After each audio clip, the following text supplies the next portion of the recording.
लेकिन आप ये बताओ, मस्जिदों से सारे उतार दिए गए। बरेली में सांप्रदायिक तनाव भड़काने के लिए मुस्लिम धर्म के जो सबसे बड़े प्रतीक हैं हजरत पैगंबर साहब के खिलाफ जिस तरह के गानों का प्रयोग किया गया, क्या मुस्लिम समाज जिसकी संख्या करोड़ों में है, क्या उसकी कोई धार्मिक आस्था नहीं है? अभी हमने देखा, ऐसा लगता है जिनका राज है उन्हीं की आस्था है, उन्हीं का सम्मान होना चाहिए, उन्हीं का धर्म आगे बढ़ना चाहिए, तो उनका संरक्षण तो बहुत दूर की बात है। लेकिन मुस्लिम समाज जो है, जिनका इतना बड़ा योगदान है, मैं अपने जिले शुरू करता हूँ।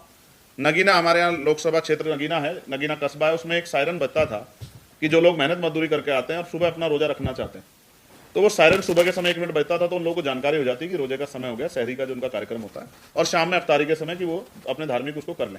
1 महीने कार्यक्रम होता है। मैंने अपने एसएसपी से बात की, उन्होंने कहा सर सुप्रीम कोर्ट की रूलिंग है।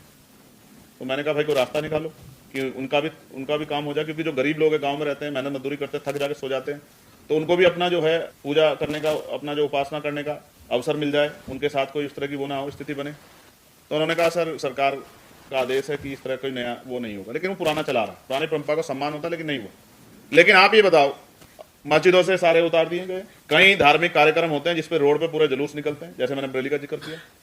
लेकिन ऐसा क्या है कि ये कौन सा अमृतकाल है कि दूसरे की आस्था नहीं है और हमारी आस्था है।